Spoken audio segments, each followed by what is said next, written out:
Hello everybody, this is Lorne on Johnny's Cribs, and we are starting his first tour of one of my properties that you probably saw in a previous video. It's November 16th, 17th, as Johnny says. Yep, November 17th, He's confirmed it. 3:19 p.m. And what neighborhood are we in? We are in the Pocket, where we did a popular video. He got a birthday shout out for me in that, so now we get to see inside the house from the, not just the outside. Quickly, how I got here, why I built this.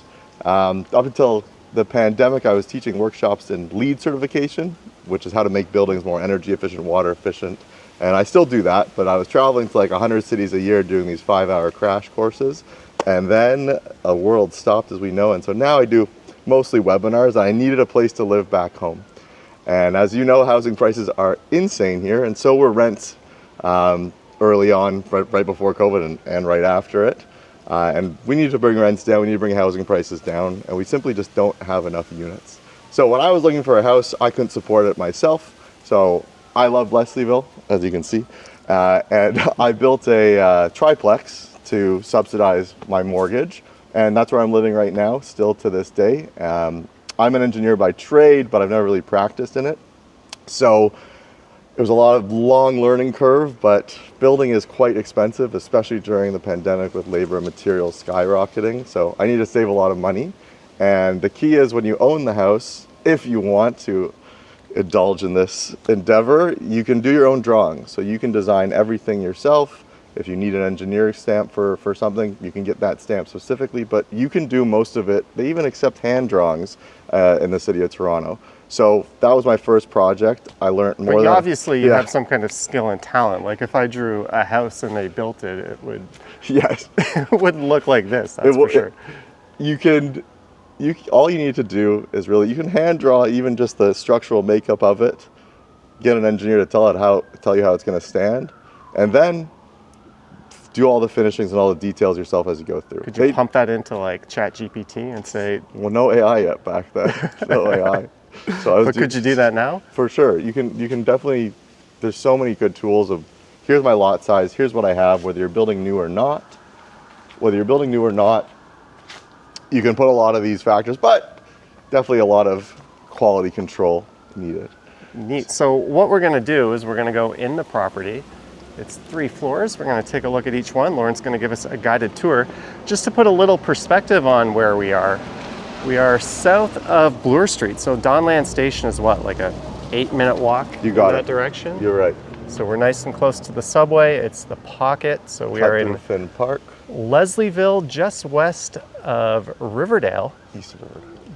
East of Riverdale, yes. And Square Boy, one of my favorite restaurants, is like 10 minutes from here by foot too. So exactly. Pretty solid location. Gerrard Street just to the south. Lots happening there now. And that's something that I fell in love about the Pocket. You're going to see a ton of cats just roaming the streets because there's not that much outside traffic. We're bound by the GO train tracks, which is going to be, I think, part of the Ontario line. To the south, to the east, there's the TTC rail yard. So really the only people that are coming in are people that live here. Yeah. And I see there's 3 mailboxes here. So there's actually 3 different units on this property. So we have a 1-bed, 1-bathroom where my buddy Graham's living right now, who tries to manage the property. So if there's leaves on the ground or cut grass not cut, that's his fault. Use your eyes and ears. Exactly. And this is actually one of the first 2-story garden suites ever built in Toronto. Laneway housing has been around for about 5-6 years, but garden suites was. I bought the house. The city said it was going to be it was legalized, but then there was an appeal. So the city called me and said, "Lorne, did you buy that house yet? You can't build a garden suite." Luckily, that appeal ended right when I started the garden suite. But there are some tricky bylaws that have changed in the last 2 years. Every 6 months it seems to change. Unfortunately, the loud NIMBY voices they are listened to because they vote. This thing is lowering their property values and increasing crime, Somehow. according to the NIMBYs. Exactly. Even though it's just providing housing in a city desperate for housing. So for example, there's some silly rules where once you get 13 feet above grade, that's as high as your sidewall height can be. And they finally got rid of that. And so now you can really build a box if you wanted to, but that's why these windows are small. The second floor sidewalls are only about 5 feet tall, while we come to four-sided peak in the middle. So how many square feet is this? This is about 1,000. And how many beds and bathrooms? 2 bed, 2 bath. No basement, obviously. No basement. I chose not to do. It's just such a huge. Well, you'd have to increase in excavate cost. and do all kinds of stuff. And so this is not a new house. This was an existing. Yeah, it looks quite different on Google Street View. Yeah, I'd say.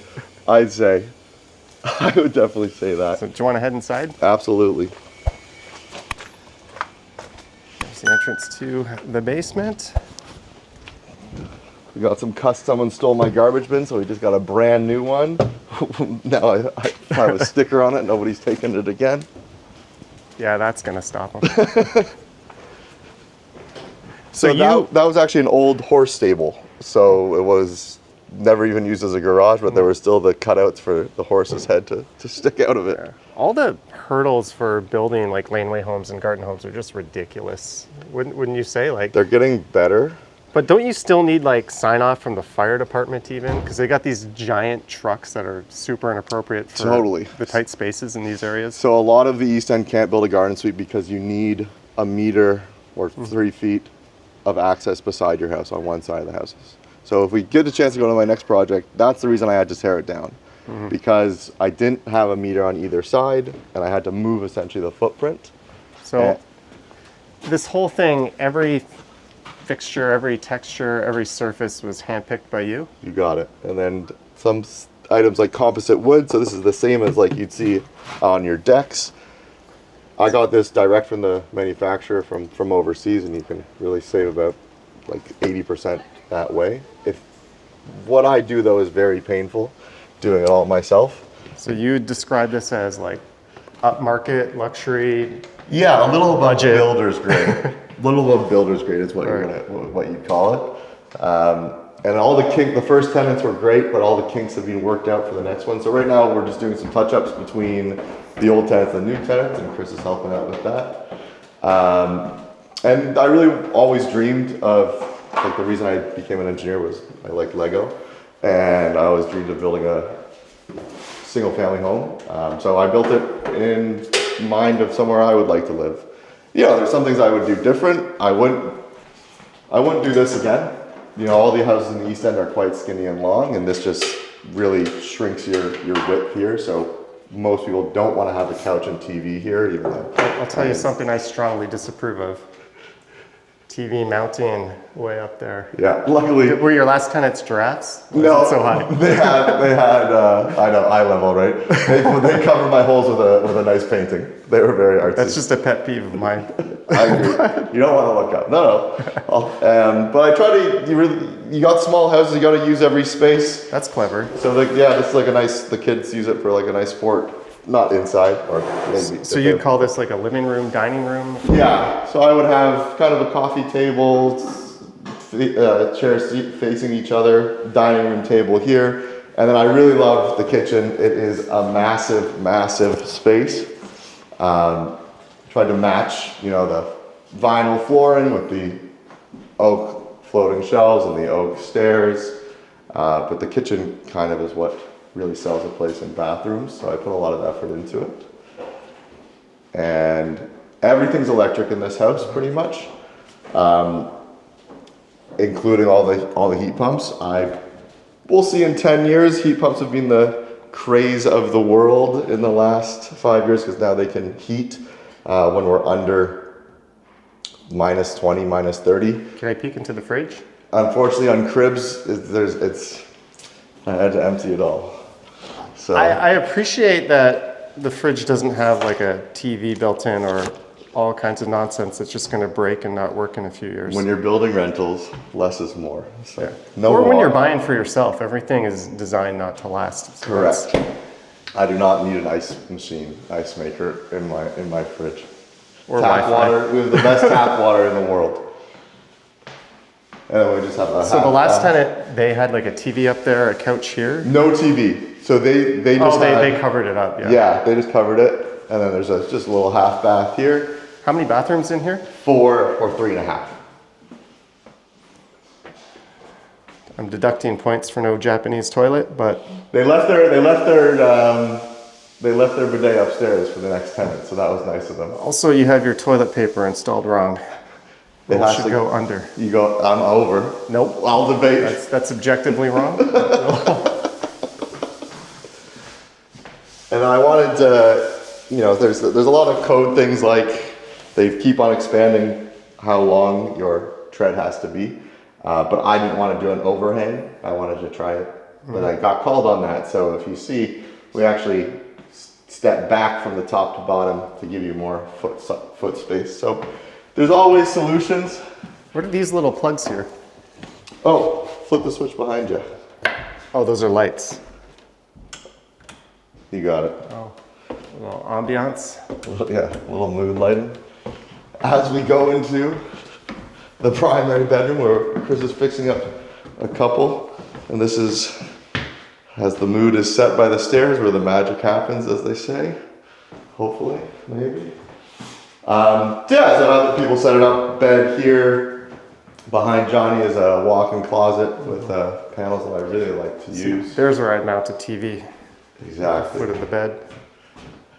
And bathroom in here. Yeah, check it out. I would play it around a little bit with a circle window, which kind of looks like a happy face on the outside. That can't be the shower right there. We used to have a tub here. The tenants didn't want it, so I took it away. And It's now like an Asian style bathroom. It's just all open.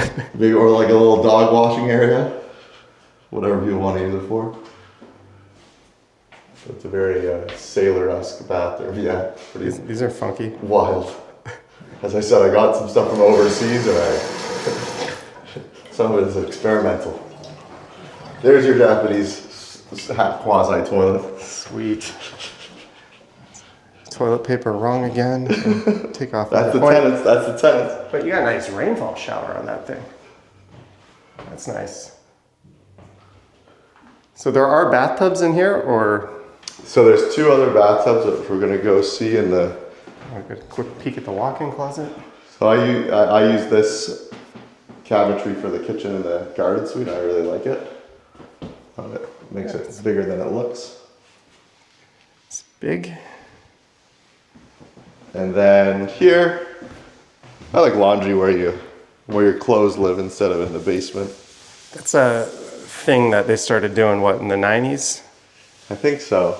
I always grew up in where the basement was just this big cement pit in your laundry. Correct. And you would have like a ping pong table and like boxes and storage. It was just like Till your full height, and then you hit your head. not a very good space, but. And then for the bathroom, I had two entrances, one from the potential kids' bedroom or second bedroom. It's a nice coat. Someone left it here. Sweet. So this would take us into the room we're about to go into. But we're not talking too much about growing pains, but for example, this first washer was delivered with a crack in the base. And so I was testing it out a couple days before the tenants moved in. I went downstairs for literally a minute. Waterfalls. Awesome. I love the sound of dripping water. I have trauma based on it. As a homeowner, that's got to be music to your ears. AC. So that does heat and cooling. Correct. Heat and cooling. If it ever gets really cold, we have some backup base. I like this space more than the master. It's kind of. Would you call that a floor-to-ceiling window? Almost. Not quite. Not quite. Or anti-floor to ceiling windows. The right amount of glass is the biggest reason why we can keep warm. All the hideous glass box condos are light and cheap, but they just have to spend millions on their HVAC equipment to make up for the loss. And in 15 years, your maintenance fees skyrocket when they have to replace the whole glass wall, right? Luckily, right now, there's a lot of ways to build purpose-built rentals. There's loans for the CMHC. For me, I try not to do that and bootstrap as much as I can, but there's no incentive to build a good building if a developer is just going to wash their hands of it and hand it over to the owners in the condo corp. So purpose-built rentals, at least you're putting money where your mouth is. If something breaks, it's on you, so you might as well build it right. There's incentive.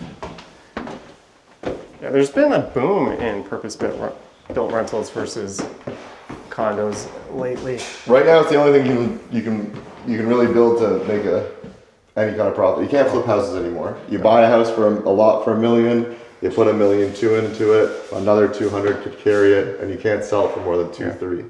So there's a lot of people in the last 2 years that have lost a ton of money doing exactly that. And on the condo side, their pre-sales are they've disappeared. They're going to walk away. They're going to walk away. If there's no hotel component or rental component, they're... And so here we're on the 3rd floor. This was used as an office last time, or I think next tenants will want to use it as a guest bedroom. We can get a good view. A nice big space. And we're put a little barbecue here. And so there's definitely a ton of measures to keep privacy. So on the garden suite, there are no windows on the sides, and that's why I have a lot of skylights, 4 skylights there, to at least you have light. But we really want to minimize windows on the sides just so you're not peeking in to your neighbors. So it would be frowned upon if I lived here and set up a telescope and just sat here. You don't need a telescope. It's true. It's just amazing, these old like streetcar and garden suburbs, how small the lots are and how compact they are. Compared to like if you go to like Milton where the streets are like regulated to be like super duper wide and you have to be so far from your neighbor. The West End's even tighter. It's shallower in some places. The one thing I don't love about the East End is every lot is narrow and long if you're lucky. So your design is so constrained. You know, you can't really play with a square. So that was a nicer project to that's really nice. have a little more freedom with. And that's bigger than a lot of the like workers' cottages and stuff you'll see around the city. So that's still a really good size. Is there street parking here? Street parking, so I have 2 parking spots on my front. I had one more. So there's a permit you would apply for if... Yeah, so everyone for the basement and the garden suite tenants, they both have street permits, which is the only cheap thing in Toronto. Yeah, when I lived in the St. Lawrence market in a townhouse, we had 3 of us in one garage and we all had street permits. Yeah, it's the only thing that's still inexpensive here. But look, this isn't right for everybody. A lot of people don't like the fact that you have a garden suite in the back, don't like that there's a basement tenant.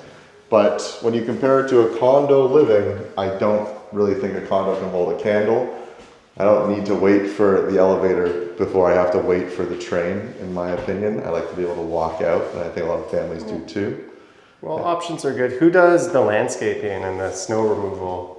Well, Graham right now.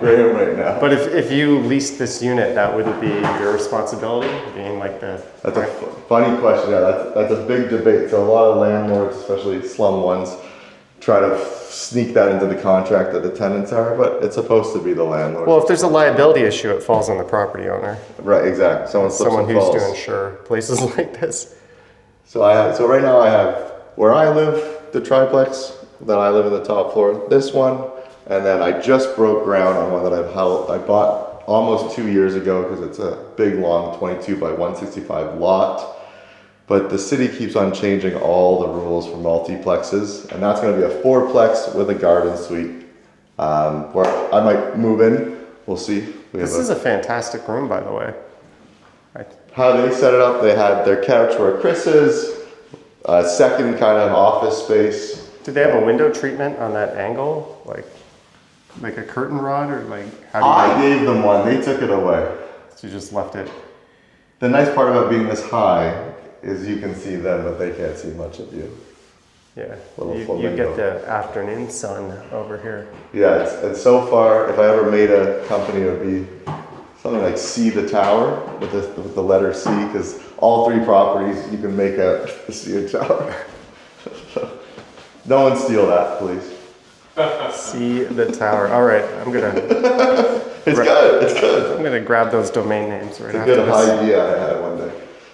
So, can I ask the $1 million question? What Please. the rent is in this place? So rents go anywhere from $4,500 to $6,500 for a single family home.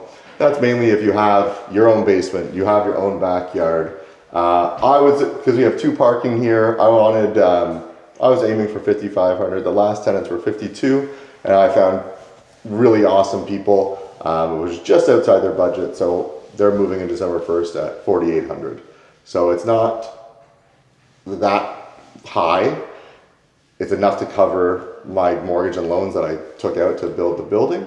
But it's kind of one that works out for everybody, so no one's getting ripped off. I'm okay with that. Of course, everyone wants a little bit more, but I'm all right with that. And the garden suite 2-bed, 2-bath is about $3,400, and the basement's about $1,900. But the basement, we can take a quick peek. I underpinned it so it has like 9-foot ceilings. Oh wow! Which I wouldn't do. How many again. square feet is the basement? That's 600. Yeah, it's about 600. It's comparable to to like a 1-bedroom condo. Exactly. Like a proper 1-bedroom, not. Yeah, not a glass door. Well, I live in a bachelor. Like it's a bachelor apartment, but it's bigger than a lot of 1-bedroom plus dens I see in newer builds. Right. How old's your building? 1972, I think. Oh, that's the best. Yeah, we got concrete walls. What's your floor? Is it the silly 3x3 wood ones? No, it's carpet. Oh, even better. They're warm. I actually love But it's like this industrial carpet that's like, you know, you could just beat it to hell and it looks fine. Yeah. But it's not like nice. Yeah. So it's a smart choice for a landlord to put that in. But yeah, I know everyone has that old parquet flooring. I know. That's what it's called. Yeah. I like carpet. It's cozy and soft. If you have the under padding, yeah. But the stuff I have, you walk on it. There was under padding. Here, I'll show you the basement real quick. All right. Okay. Is he home? No, Are we invading his privacy? You have his permission? you got it. 24-hour notice. No, I had to do some touch-ups here, so we'll take a peek in the height. Oh, I might have to blur that out. That's okay. That's quick. So the basement used to be right up to here, and so I dug it out and down, and now if you look at the window, it's a little tougher because yes, technically it's a big window, but you're not getting that much light because we are so far. So if I were to do it again, I wouldn't go this deep. TV at proper height. Alright.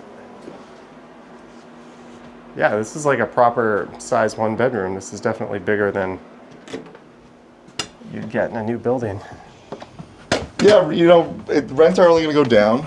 There's more and more inventory, sales inventory that's going up. There's more rental inventory, which is good. The city needs that.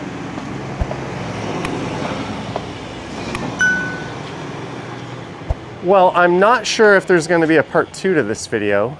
So just in case there isn't, I'm just going to wrap this up here. I can always edit this later. So is there any last pieces of information we should know about this? Yes, please tell your city councilor that we need more housing and don't be the bad NIMBYist that stops us from building a quaint garden suite in your backyard. You're not a fan of NIMBYs? No, not really. No. Not really. This is, yes, The literally. city evolves and changes, but the moment you move in, it has to stop. It's Correct. perfect. It should never change. When you make it, it has to stop. All right, well, thank you for showing it. If anyone, are your services available to other people? Or you... Absolutely not. This is the biggest headache in my life, and I love it, but I couldn't do it for somebody else. So this isn't just a big sales pitch of you trying to sell your stuff. Don't call me. My main business is I do training for the LEED certification to get engineers, architects Awesome. to build a little So more it's a passion sustainable. project. This is my expensive hobby, my very Also expensive gives you a hobby. headache. Yes. All right, well, thank you for showing me. So I won't leave contact information for you. Correct. Please don't bug Lorne, but do leave a comment on this video. Yeah, thanks, Johnny. Yeah, I'm happy to answer questions about different costs and stuff, but might be a while to get back to me. All right. Well, just ask ChatGPT anyways. I'm sure it's Good smarter. idea. Good idea. All right. Well, thanks for having me. Thanks, Johnny. All right. Cheers. Yoink.